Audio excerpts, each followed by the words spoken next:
Hello, I am Jyothi Hartley, Art of Procurement's Director of Digital Enablement. Today, I would like to welcome long-term friend Jessie Lee, the co-founder and CEO of Brooklyn Solutions, for a category conversation about supplier management. These conversations are an opportunity for our community to learn from the companies recognized in the 2025-26 ProcureTech 100. Welcome, Jessie. Why, thank you, Jyothi. Great to see you again. Yeah, great to see you too, again. Okay, Jessie, let's start by getting to know you a little bit. And I'm going to ask you the most famous question in the world, probably. Oh boy. Did you find procurement, or did procurement find you? Right. Wow. Great question. And with a clear answer in our case, without question, we found procurement.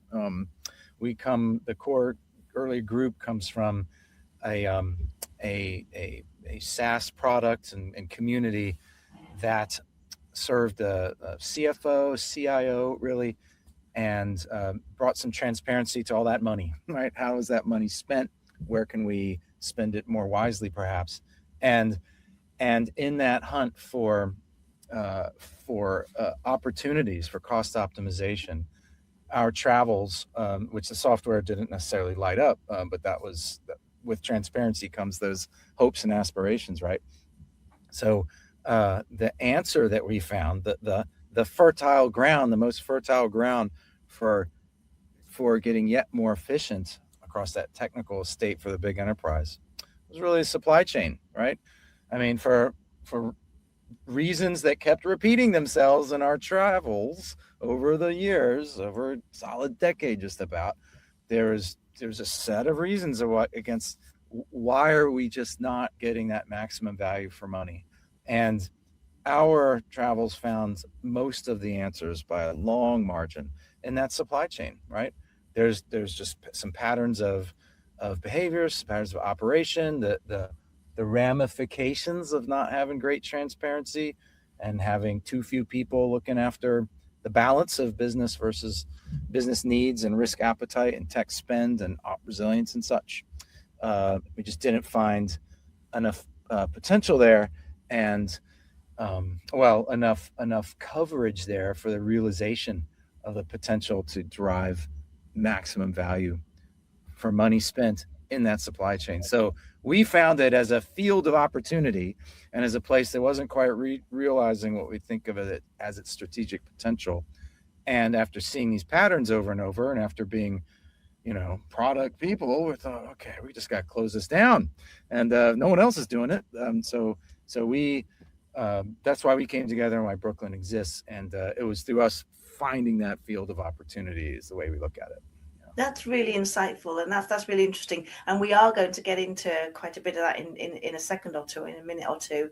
But just to, I guess, go back in time a little bit, Jessie. So you and I know each other. We've been around the block a few times, and we've come across each other in one or two or three maybe instances. I think it'd be really helpful to share what your background is and how you came to find procurement, because you are unusual in that most people that we talk to, it's the other way around.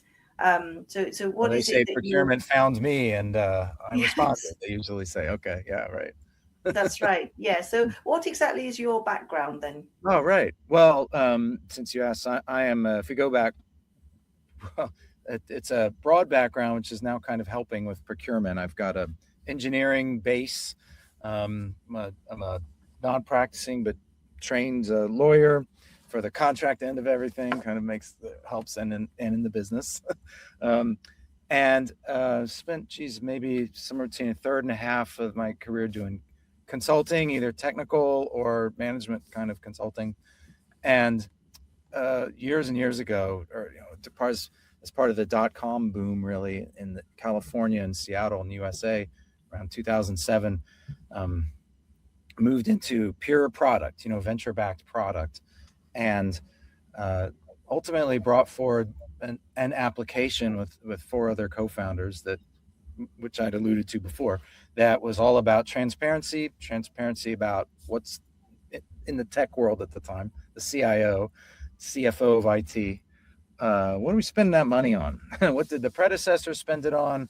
What's the plan to spend it going forward? And really quickly get into what's everything cost? What are the unit rates and what are the effective rates based on what I use versus what I spent, so that I'm ready in case anything goes wrong. And it's starting in an era where a lot of self powered services came up through the era of services becoming a thing, universal lingua franca, and then outsourcing into the cloud becoming a thing, and IT ever the pace of that which becomes a commodity. We're the bleeding edge of IT. We've just lived through various different ages of that. Of course, artificial intelligence being the current age, or the current wave. So going back a good ways. My background would be product, software as a service product for the enterprise, and then other people around in the business directly serving some of those same leaders, C-suite leaders, and heads of this and that, and but ultimately with a maniacal focus on efficiency, transparency to drive the efficiency, and then actual tracked through decisions to make some changes, sometimes modest and sometimes more transformative, to lock in on cutting edge capability, hopefully some differentiation for the customer, and tight as possible OpEx, given the balance of innovation, spend, and needing to be in control of the business. Okay. And tamp down risk. So all that stuff together, I mean, how long are you going to talk about that before finding procurement, which is always trying to balance that? Because over the years, suppliers, every year it's more so, and isn't going to turn around. Your business depends on your suppliers, and everything is getting more specialized, and that's only going to keep going. You focus on what you do well, and you rely on your suppliers to power your business. And so we just saw that as an inexorable dynamic that's going to keep going. And so everybody has a supplier management challenge that's only getting bigger. If your business is getting bigger, that's it. So if that's what your roadmap entails, well, then supplier management is going to be ever more important to you.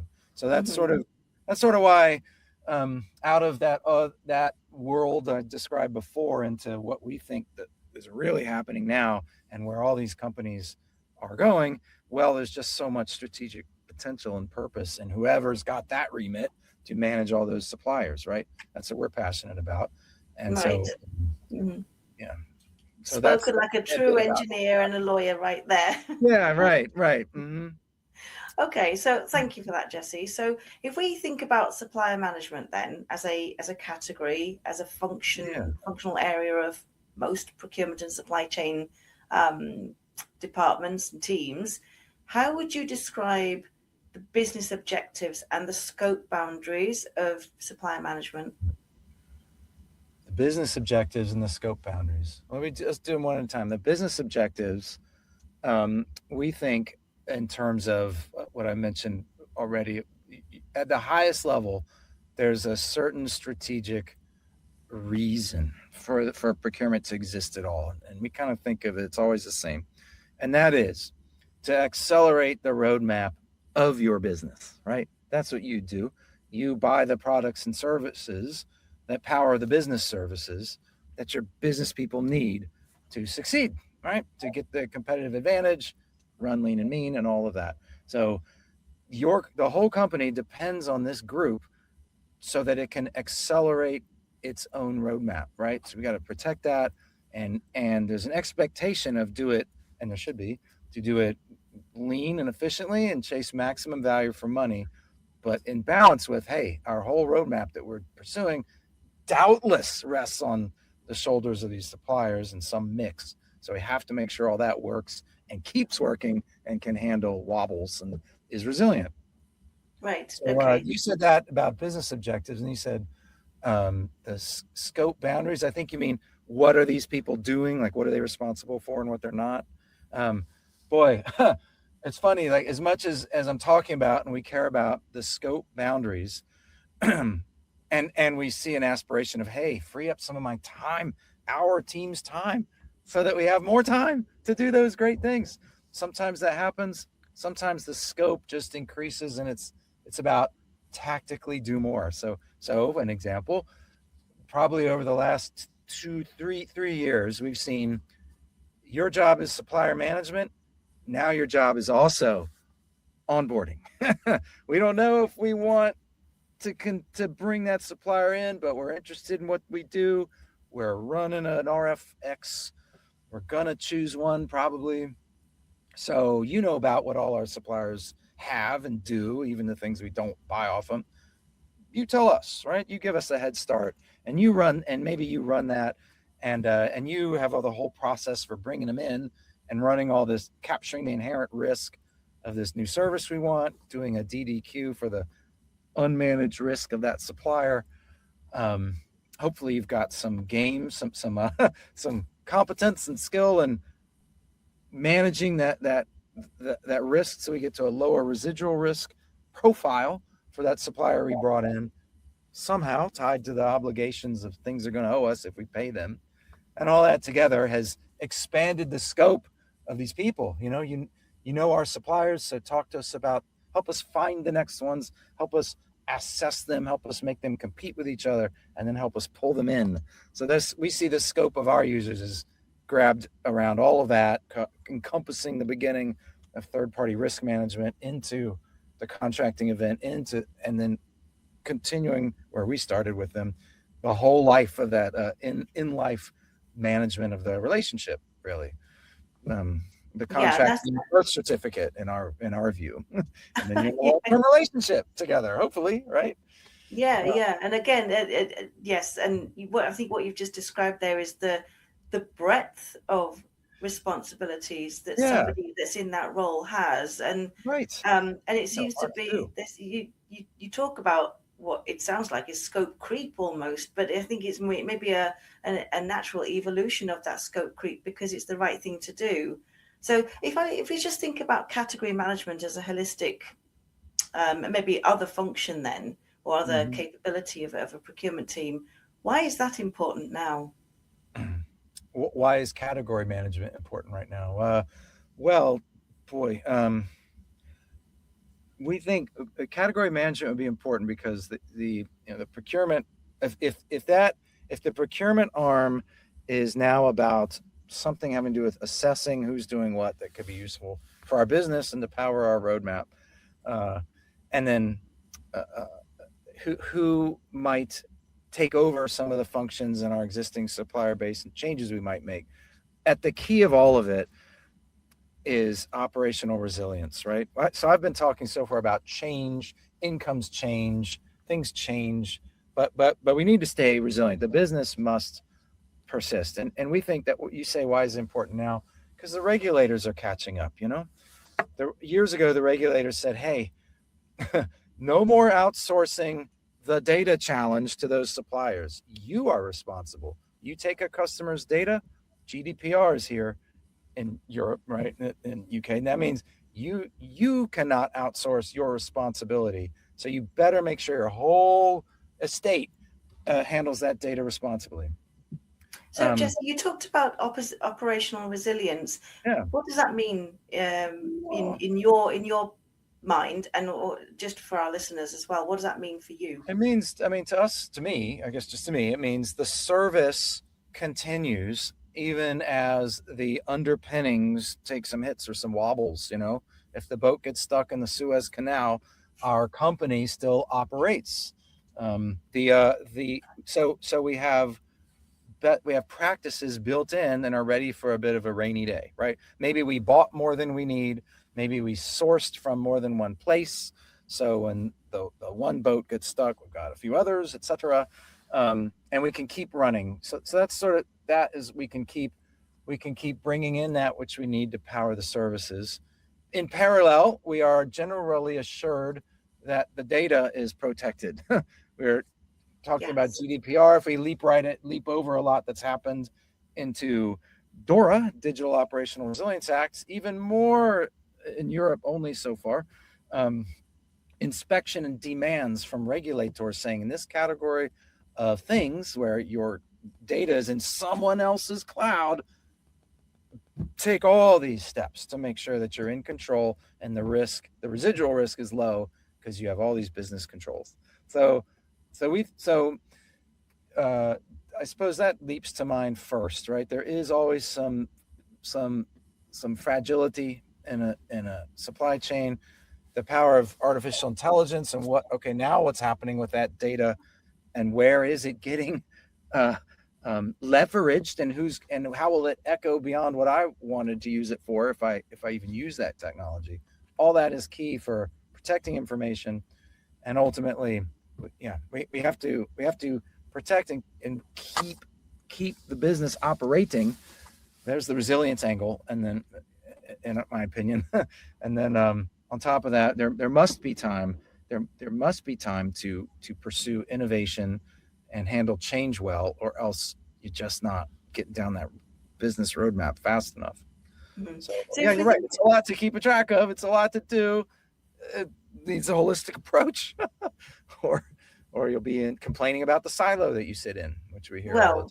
Yes, exactly. So if we think about you from a Brooklyn Solutions point of view, then how does Brooklyn think about the challenges that the procurement teams face now? And they've definitely grown, and they just seem to be growing. How does Brooklyn think about how to approach and recommend ideas, solutions? How do you solve for these challenges that procurement teams are facing now? Right. We think of it strategically, which I've spoken a bit about, and then also tactically. And so I talked about strategically accelerating the roadmap. I guess procurement is a consensus building org, right? Compared to other, head of different functions, procurement is not sitting on a heck of a lot of discretionary budget. It's someone else's business need, which justifies the procurement of the thing to power the service. So if you got a strategic purpose to fulfill, we think a challenge we see, since you asked it this way, is getting that buy-in to really fulfill the function, because sometimes there's a little bit more of a cost envelope. If we're really going to do a good job on these things, how does procurement articulate what it does, and it doesn't all sound like extras and nice to haves and puppies and rainbows and vitamins as opposed to aspirins, as we say in software, right? Solving for what would be great, but more painful things always get the attention and the budget. So we see a challenge that procurement chronically has in getting a seat at the decision-making table, like at board level and such, and so that they can really accelerate into their function. And then tactically, how do we in Brooklyn think of it? This underpins our philosophy, really. If we're going to help, and it's not going to cost the earth, then bring some orchestration, bring some digitization, so we can pull people, so that as we're covering a holistic patch of work, we can lift people out from being stuck in these point solutions, right? And I said silos, right? We see these people. A point person lives in risk management. Way over here, a point person lives in contract management. Over here, there might be an SRM trying to understand and get the knowledge. And orchestration and transparency and interconnectedness of this supplier management challenge is the way we think about it. We're not here to be another deep point solution and then establish another silo, or even have a core identity and DNA to do one thing, but then say, oh well, we kind of do it all because we connect to all those things. No, this whole thing needs some care and some attention by those who've suffered all at once, and it needs to be brought forward together as a packaged unit that's well orchestrated, we think. So that's how philosophically we look at it, and that's why the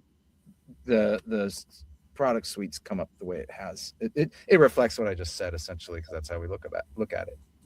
Going back to something you said around the disconnected point people across the different functional areas, from an end-to-end process point of view. If you think about supply data, and across the different processes that needs to happen with that supplier data, whether it's company names, whether it's locations, whether it's categories, whatever coding structure is used to allocate to it. What does Brooklyn see as a potential way of connecting those different dots across the business, just in that use case alone regarding supplier data? Yeah. Okay. I mean, well, um, let's see. Let's take one example, because we could go in a bunch of different directions into supplier data as pertains the relationship managers or the contract manager, the compliance people that have to report out that data to regulators or to the risk managers. Let's maybe just talk about data available to multiple people pays dividends. Let's say it this way. You could think of a contract as a document that expresses a value exchange, but also an allocation of risk. Most of that document is of all the things that could go wrong. Here's what's going to happen, and if you want to get out of it, here's the way we're going to do it. It's an allocation of risk, and it has a bunch of obligations that we have to do, kind of, or else, right? And there would be a risk to the business if that stuff isn't done. A best risk management function would be aware of those things, and if there's a likelihood that the management of those things is going sideways, that it kind of gets in gear and mitigates the risk.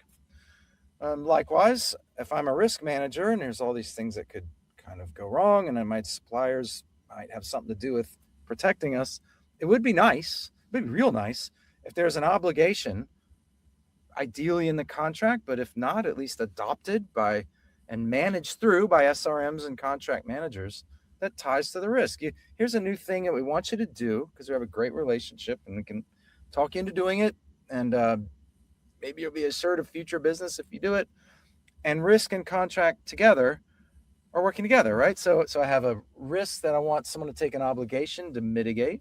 I have a contract, and if this stuff goes wrong, that's a business risk I want someone to worry about. And these would be ways that data could be shared.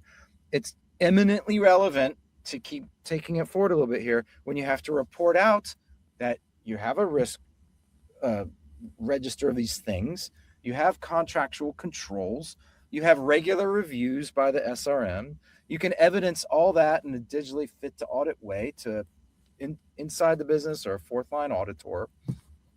You have factual bases to talk about the historical and current performance of your supplier.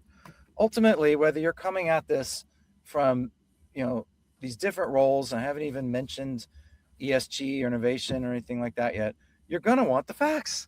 You're going to want the historical record. What obligations have been taken and how are they going? How's the performance been going?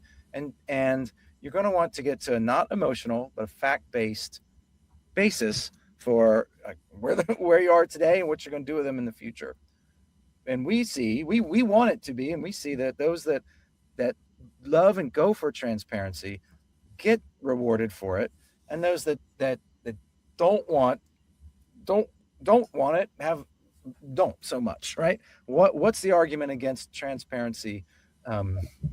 What's a defensible argument against it?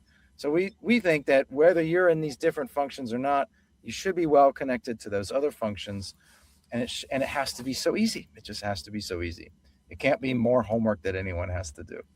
It sounds to me like you've just described what good digitally enabled supplier management looks like. Well, I guess I've been talking about the connection of everybody. We can't get out of the good until we talk about there's some method and reason to the madness, and that we think of as policy, right? So let's say I'm a chief procurement officer, right? And I say, as a matter of policy, I want to segment my supply chain. Everyone says that, right? I need to, and there's some in some industries reporting obligations on that top segment or two. So we're going to put this much resource into governing and keeping resilient, the really critical things, and much less resource in the rest. Be nice to automate a lot of that. So how are you going to do it? You don't want it just to be up to everyone's common sense, even if they are connected and have transparent data. You want to say, this is how we do it. And not so good looks like this is written down in a PDF document. the PDF document is stored on SharePoint. Everyone's supposed to read it. Everyone's supposed to apply it, and you better, because I'm going to be checking on you. That's not so good. Very common, but good looks like digitally, boom, like that's what you want. Fan that out, and that should land on the suppliers, right? And the contracts and the services, maybe like what you want to do, how you want to govern to assure all the things we talked about today so far. Value for money, op resilience, once in a while, an innovation pursuit. How do I know that it's even expected? Right? Well, it's in policy and it should be readily apparent, and then activities that fulfill or don't fulfill these things are, audited without prep, right? That's what good digitally enabled supplier management looks like, in our opinion. Yeah, and in reality, there, as we know, there's going to be lots of layers in between the not so good and the what good looks like. So we'll know that there's going to be like procurement leaders out there that are somewhere along that journey. They're going to be somewhere, and they may be thinking about evaluating supplier management solutions like yourselves. So with that in mind, what would you recommend they consider and they think about as they're going through that evaluation process? Well, I would say, boy, a couple of things. First, do you have a roadmap? And if you don't tell anyone that, close the door, make your roadmap of what the org's going to do and how what you're doing is connected to the business roadmap. And with that you may have a vision, but the vision ought to be painted in the shape of a roadmap going out some 3 years or something. And then you've got various aspirations covered in some orderly approach. So we would say, do something that's a bit future proof for yourself. If you're focused on the challenge in the next 10 feet of your roadmap, you might solve that challenge, and then you might next year be taking complaints about living in yet another silo, right? We think taking a holistic, future-proofed approach is key.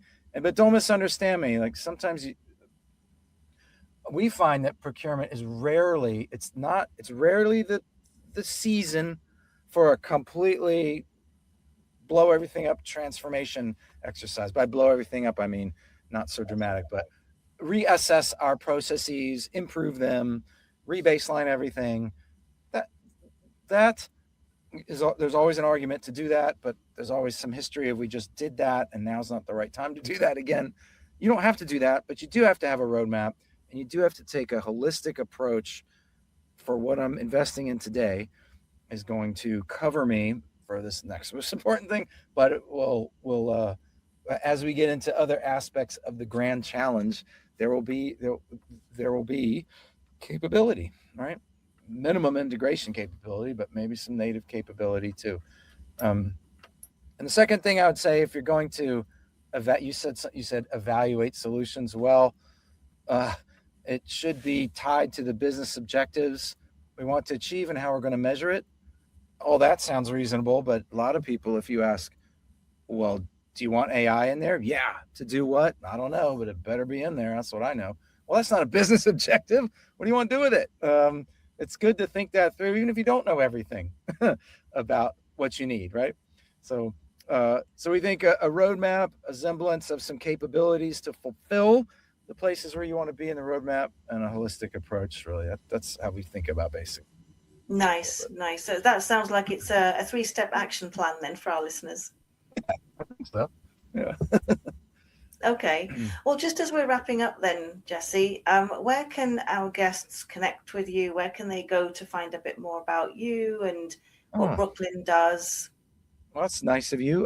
Look, just find me on LinkedIn, right? Jesse Lee Brooklyn, and then I live in there, so we'll connect that way. That'd be a great way to do it. And find the business, go on LinkedIn, and please follow us, and you'll quickly click away from the website and see what's cooking. So that's how to find me, and anyone listening, please do. Love to hear what you think of all this, and we only get better by trading our ideas and building a community of practice, right, Jyothi? I mean, it's the community and the best practice, and anyone talking about solutions better be trying to fold in the best practices, which people like you are bringing forward and sharing here. Oh, So thank you, Jesse. Yeah, yeah. and absolutely, yeah, I completely agree with you. And you've been a stalwart of an campaign, an active campaigner to do the right thing with supplier management and your solution. So, and it's been great to have this conversation, and it's been great to think, to look back on some of the experiences and some of the insights that I've been privileged to share with you, because I've worked with you a couple of times. So Yeah, thank you, Jesse. Thank you for sharing more about your background and about the company's background. And thank you very much to everybody for listening. Thank you, Jesse. Well, you're so nice for saying that, Jyothi. Thank you so much.